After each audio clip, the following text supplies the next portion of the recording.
Okay, let's unpack this a bit. Think about it that last time you were, really into disagreement. Hmm. You had all your points lined up. You felt that conviction, right? Maybe you even, like, silenced the other person. Gotcha, yeah. Poked holes in their logic. Exactly. Felt like you won. But then, how did it actually feel? Did you really change their mind? Or did you just sort of create this awkwardness, this distance? Right. That feeling is so common, isn't it? Oh, absolutely. That moment where, yeah, you've laid out your case, maybe perfectly, but the vibe in the room just tanks. The connection feels, I don't know, strained. It's that weird thing where winning just doesn't feel like a win at all. Precisely. Which kind of makes you wonder, doesn't it? What if our whole way of going about disagreements is just wrong? Fundamentally flawed, yeah. What if trying to win the argument is the very thing that guarantees you lose something, more important? And that's pretty much the core idea, kind of counterintuitive from the material we're digging into today. Right. We've got these excerpts from chapter 10 of that classic How to Win People to Your Way of Thinking. Yes. And specifically, this section called, and this is pretty bold, You Can't Win an Argument. You can't win an argument. I mean, wow, that just flies in the face of, well, everything, doesn't it? Our whole competitive streak. It really does. So our mission here for this deep dive is to really get into that claim. Why does this text say arguing is basically a losing strategy? What's the thinking behind it? Yeah, and pull out the key stuff from the stories it tells, the anecdotes, and figure out the practical takeaways it suggests for handling things differently. A whole other approach. Basically, consider this your shortcut to grasping a principle that could honestly change how you deal with people. And the main principle, like it says right there in the source, it's surprisingly straightforward. Which is? The only way to really get the best of an argument is just to avoid it. Avoid it, like actively get away from it. The book uses these really strong comparisons, doesn't it? Rattlesnakes, earthquakes. Yeah, pretty intense language. It signals just how detrimental the author thinks arguing is. So why? Why say you can't win? What's the logic? Okay, so it sets up this powerful paradox. If you lose the argument, well, obviously you lose. No convincing happened. Okay, makes sense. But here's the kicker. Even if you win the argument, the book argues, you still lose. How does that work? Win but lose seems like a contradiction. Well, think about it. If you win, if you just completely tear down the other person's points, prove them utterly wrong. Which, let's be honest, can feel pretty good in the moment sometimes, that feeling of being right. Right. But in doing that, you've probably made them feel small, inferior, you've bruised their pride. And now they resent you. They resent your victory over them. And like the source says, quoting someone else, a man convinced against his will is of the same opinion still. Of the same opinion still. So you shut them up, maybe, but you didn't actually shift their belief. Not one bit. And you definitely didn't win any goodwill. So that external win is actually an internal loss. Yeah. In terms of, like, influence or just the relationship itself. Exactly. And the book has some great stories that really hammer this home. Yeah, I remember the first one. The author's personal story, right? At a dinner party. That's the one. He's sitting next to someone who tells a story and throws in a quote. Something like, there's a divinity that shapes our ends. Rough hew them how we will. Yeah. And the guy attributes it to the Bible. And our author, being, knowledgeable about Shakespeare, Immediately knows it's wrong. It's Hamlet. we've all felt that urge, haven't we? That little spark of, aha, I know the right answer. Totally. That impulse to correct, to show off a bit. He even admits it, says it was about feeling important, displaying superiority. So he jumps in, Ah, corrects the guy. he does. And the man naturally just digs his heels in. No, it's the Bible. Oh, boy. So they bring in an expert. Yeah, their friend Frank Gammond, a Shakespeare scholar, is there. They turn to him to settle it. And this is the really interesting part. What does Gammon do? Gammon knows perfectly well it's Shakespeare. But he gives the author a little kick under the table. Ouch. Subtle. And then says out loud, Dale, you are wrong. The gentleman is right. It is from the Bible. Whoa. Okay, so he deliberately stated something incorrect. Sacrifice the factual truth of that moment to avoid the argument, to smooth things over. And his explanation later is just. Yeah. It's brilliant. It really is. He basically asks the author, why prove someone wrong? Is that going to make them like you? Why not let him save face? Good point. He points out, look, the guy didn't ask your opinion. He didn't want it. Why force it on him? And Gammon's advice was? Always avoid the acute angle. Avoid the acute angle. I like that. It paints a picture, doesn't it? That sharp, pointy, potentially painful clash. Exactly. And the author admits, he used to argue all the time, even taught debating. But this was a huge lesson. He realized he hadn't just made the storyteller look bad. He put his friend, Gammon, in a really awkward spot, too. It shows how needing to be right can have ripple effects. Collateral damage from winning an argument. Yeah. And it's not just, dinner party faux pas. The source gives another really strong example. Patrick J. O'Hare, a salesman. Right, the truck salesman. His first instinct when a potential customer started criticizing his trucks was just jump right in, argue back, defend his product. Ready for a fight, basically. Totally. And how did that work out for his sales numbers? Not well, as I recall. Terribly. He said he'd leave these encounters thinking, I told that bird something, feeling like he'd won the verbal sparring match. Yes. But he realized, sure, I had told him something, but I hadn't sold him anything. Winning arguments, losing sales, consistently. Oof. Okay, so the big shift for him wasn't about arguing better. It was about changing the whole interaction, right? Completely. Based on the book's ideas, he tried a totally different tactic. What did he do instead? When someone started praising the competitor, the who's it truck, as the book calls it. Instead of fighting, Pat started agreeing. He'd say, yeah, the who's it is a good truck. You won't make a mistake buying that one. Wait, he praised the competition to a potential buyer.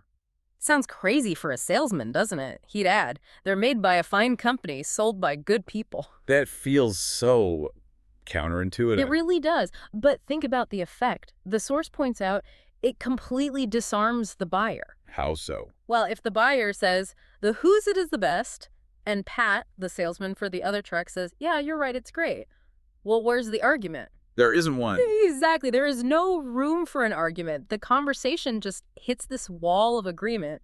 It stops the fight before it starts. And that removes the defensiveness, creates an opening. Precisely.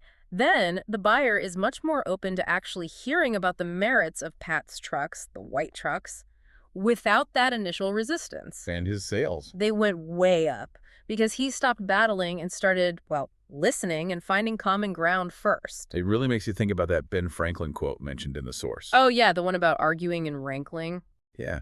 If you argue and rankle and contradict, you may achieve a victory sometimes, but it'll be an empty victory because you will never get your opponent's goodwill. An empty victory hits the nail on the head. Like that little verse they include, too, about William J. Oh, the one about the right-of-way? Yeah. He was right, dead right, as he sped along, but he's just as dead as if he were wrong. Chilling. But it makes the point, doesn't it? Being factually correct, being right, dead right, it's often just as, what's the word the book used? Futile. Futile, Yeah. yeah. Just as futile as being wrong if your goal is to actually change someone's mind or get a good outcome. Futile, wow. It really makes you question why we hang on to being right so tightly. What's driving that? Well, the book suggests a lot of it comes down to that fundamental human need, to feel important. Feeling important. We feel important when we know the answer, when we can correct someone, when we assert our knowledge. Yeah. There's that great story about the tax consultant, Frederick S. Parsons. Right, dealing with the stubborn tax inspector. Exactly. Parsons is arguing about this, $9,000 deduction, insisting it's a legitimate bad debt. He's got the facts. But the inspector isn't budging. After an hour, he's still described as cold, arrogant, and stubborn. Reason wasn't working. Arguing was just making the inspector dig in deeper. So Parsons realized this, Yeah. and he shifted gears completely. He did. Consciously decided, okay, stop arguing. And instead, he started offering some genuine appreciation. What did he say? He told the inspector something like, look, my tax knowledge comes from books. Yours comes from actual experience from the firing line. He even said he sometimes envied that kind of hands-on learning. And the source makes a point of saying Parsons really meant it. It wasn't just flattery. Crucial point. It had to be sincere. And the effect on the inspector. Pretty dramatic, wasn't it? Instantaneous. The guy visibly relaxed, leaned back in his chair, started talking about his work, the frauds he'd caught, even his family. He got to feel important, not by winning an argument against Parsons, but by having his own experience valued. Exactly. His defensiveness just melted away once that need for significance was met. He became, human, sympathetic. And the result? The actual bottom line. 3 days later, the inspector calls Parsons, says he's reviewed the case, and decided to let the return stand as filed. $9,000 saved.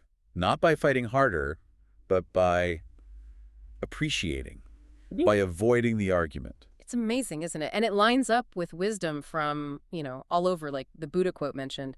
Hatred is never ended by hatred, but by love. Meaning conflict isn't solved by more conflict. Right. It's resolved by understanding, by trying to see the other person's side sympathetically. And Lincoln, too. Yeah. Abraham Lincoln's advice to that young officer. Oh, yeah, about not wasting time on personal contention. He basically said, yield the small stuff, even if you know you're right. Better to give a dog the path than fight it and get bitten, right? Yeah, the cost isn't just the thing you're arguing about. It's losing your temper, losing self-control. That diminishes you. Okay, so if avoiding arguments is the goal, what does that actually look like? When a disagreement pops up, what are the steps instead of digging in? The source had some concrete tips, didn't it, from that Bits and Pieces article? It did. Really practical stuff for stopping disagreements from blowing up. First one, and this is maybe the hardest, is to consciously welcome the disagreement. Welcome it. Like, be glad it's happening. Yeah, see it as a chance to learn something new, maybe a perspective you hadn't thought of. It reframes it from a threat to an opportunity. Okay, which leads to the next point. Distrust your first instinctive impression. Don't just react. Exactly. That gut reaction is usually defensive. Pause before you leap. And, obviously, maybe the hardest part, control your temper. Easier said than done sometimes. Tell me about it. Yeah. But crucial. Then, maybe the most important active step, listen first. Really listen. Not just wait for your turn to talk. Right. Give them your full attention. Let them get it all out. Don't interrupt. Don't be planning your rebuttal while they're still speaking. The aim isn't winning this point. It's building a bridge. Okay, listening first. Then what? Then, don't just immediately launch your counterattack. Instead, actively look for areas of agreement. Find some common ground, even if it's small. Exactly. Start there. Build on what you do agree on. And this one takes guts. Be honest. Admit where you might be wrong. Yeah, look for areas where you can admit error and say so. Apologize for your mistakes. It's incredibly disarming when you admit fault. Takes the wind right out of their sails, potentially. It really can shift the whole dynamic. Then, show you respect their viewpoint. Promise to think over your opponent's ideas and study them carefully. And actually mean it. Don't just say it. Right. Genuinely consider their points. It's way better than just shutting them down and having them think later. See, we tried to tell you. Okay, this next one is interesting. Thank your opponents sincerely for their interest. Seems weird, right? Thanking someone for disagreeing with you. A little, but the logic is, anyone who takes the time to argue with you cares about the same subject you do. Treat them like someone trying to help, not an enemy, and maybe they can help or even become an ally. turn adversaries into collaborators, potentially. Absolutely. Okay. And finally, if you can, postpone action. Suggest cooling off, thinking it over, maybe meeting again later. buys everyone time. Lets emotions settle. Maybe gather more facts. And crucially, during that pause, ask yourself some tough questions. Like, could they be right? Or even partly right? Is there any merit here? And think about your own reaction. Is my response actually going to solve the problem or just make me feel better for a second? Right. Will it push them further away or bring us closer to a real solution? Those questions are key, aren't they? Yeah. They shift the whole focus from, am I right, to, what's the best outcome here? How do we achieve our actual goals? Exactly. It brings it all back to that central point. You even see it in really long-term relationships, like that story about the opera singer Jan Pearce and his wife. Oh, yeah. After almost 50 years of marriage, what was their secret pact for arguments? Super simple. When one yells, the other should listen. Because when two people yell, there is no communication, just noise and bad vibrations. Noise and bad vibrations. That's a pretty good description of most arguments, isn't it? It really is. It just reinforces that core idea from the source material again and again. The only way to truly get the best of an argument is to avoid it. Yeah. Because that whole approach of trying to win by overpowering someone with facts or logic, it just doesn't work for actually changing minds or building connection. Usually it just makes people defensive, entrenches their views, and builds resentment. So we've kind of unpacked why this text makes such a strong case against arguing, looking at everything from, dinner party quotes. To making sales, sorting out taxes. Right, all showing the real downsides of confrontation and the surprising upsides of avoiding that acute angle. We saw how different wisdom traditions echo this. And we got those really practical steps. Listening first, finding agreement, admitting fault, truly trying to understand. And the stories show these aren't just nice ideas. They worked. They saved sales, resolved big financial issues, kept a marriage strong for decades. It really is about changing your objective when you hit a point of disagreement. It's not, how do I win this? It's more like, okay, how do I navigate this constructively? Exactly. Which kind of leaves us, and you listening with this final thought, pulled right from the material. If being right, dead right, like William J., is ultimately just as futile for changing minds as being flat out wrong, then what opportunities might you be missing? What are you losing when you prioritize being intellectually correct over actual understanding and connection? yeah, think about it next time you feel that urge to argue. What do you really want to achieve in that moment? Is it just the satisfaction of being declared right? Or is it something maybe deeper, like actually connecting with the person, influencing them positively, or finding a resolution that genuinely works for everyone involved?